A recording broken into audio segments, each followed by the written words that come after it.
Invincible just had season 2, right? So Invincible is a cartoon. Let me see if I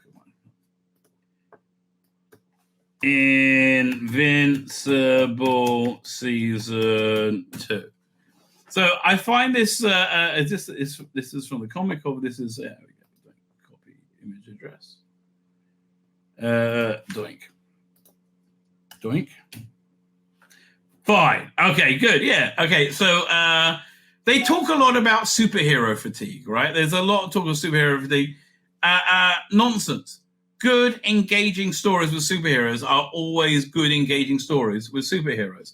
Like this one, it's a lot of fun to watch, right? It's genuinely interesting and fun and enjoyable to watch. So, if you do not know, start the first season. I'm spoiling the first season. You have like an alternate version of Justice League. You have like a different Batman, different whatever, and the most powerful one is Omni-Man, right? Omni-Man's married and has a son. So the son starts showing superpowers, and then Omni-Man, it turns out, at the end of the first episode, is this massive traitor, and he murders the rest of the whatever their version of Justice League is, right? And so all that season is finding out what's really going on. It turns out that Omni-Man is really from like a fascist planet of superheroes that control the rest of the universe and subjugate and destroy anybody that they that doesn't do what they're told. They live far longer. He wasn't supposed to get married and have children and form attachment, but he does. This season 1 essentially finishes with him leaving Earth and saying, and his son Invincible, the main character, being leaving Earth, and like his race are coming, who are going to destroy everything, right? So the first episode, right, is a really interesting little sideways look from an alternate dimension where instead of like rejecting his father, they have a giant fight at the end, and he's nearly beaten to death by his father of season 1, right? So instead of rejecting his father, he joined his father, and you see them like subjugating the earth. So that was a really cool little sideways glance episode. Now they release these in 2 parts, so it was over. You've got the first 4 episodes, then you got the second 4 episodes. Hang on a second.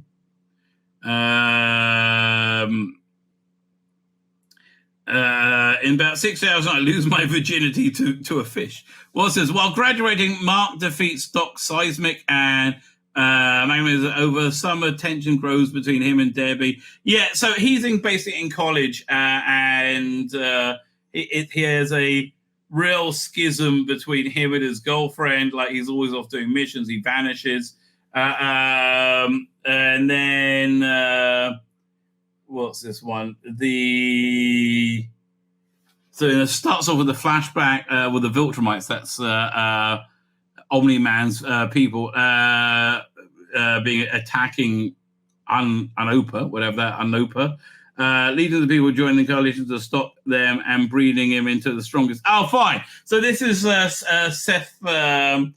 Rogen's character, who plays an amiable stoner, is made into a massive, super powerful superhero, alien superhero. And we have Mark is Invincible, the main character, is then also has to go off-world, right? And he goes to this alien planet of bug people, and he finds that's where his father is, right? And his father's had another kid with another bug person, and that's basically what wraps up that first 4 episodes. When the Viltrumites show up, and he's got a half brother, he needs to take him back to Earth.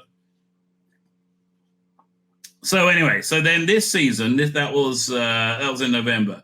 So in March it came back, on March 14th. We must come as a shock. We have at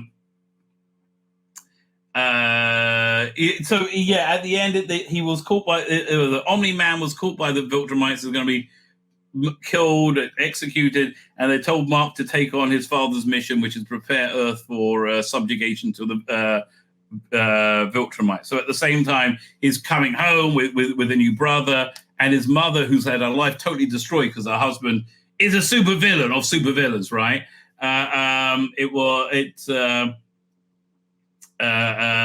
She ends up finding a lot of solace with by raising the other kid, right, who ages a lot quicker, right? Then I think, right, it ages reasonably quicker than regular humans, right? Like the race age that they live are for about 3 months, so like very, very quick. Also, we got really interesting stuff going on with the replacement Justice League and the organization that run it. Okay, look, this is basically just good writing, right? That's the bottom line. It's just good, strong writing, right? And that's why I don't think there's any superhero fatigue, right? If this was movies, it would do very well. Why? Because it's not trying to be, trying to lecture you about anything. It's just telling you good stories, right? I think that's really what. Other than season 2, I think that's where The Boys and that spin-off series they did it was just good stories with interesting characters. So at number 4 is. Episode 3 is basically more of the soap opera going wrong, going on, and I don't want to spoil it. It kind of wraps up the season arc and sets it out for where they're going with a 3rd season. I find the artwork, I find this. I don't really like this animation. I find it too simplistic for me. Right, I find it cheap, but the story writing is excellent. Right, I mean, again, really, really excellent. Everything in it is all these characters are real characters that I like to know more about. Right, they really are. Even these 2 blue guys at the back, right, they have a real decent, good story. Right, and you've got lots of multi-dimensional hopping going on. You have lots of great superhero sci-fi fare going on throughout the whole thing. Walton Goggins in this as well, the guy with his jaw all messed up. No, honestly, this is great, right? This is really, really great. Again, Amazon Prime, okay? I'll give you 2 things you can watch in that and totally enjoy.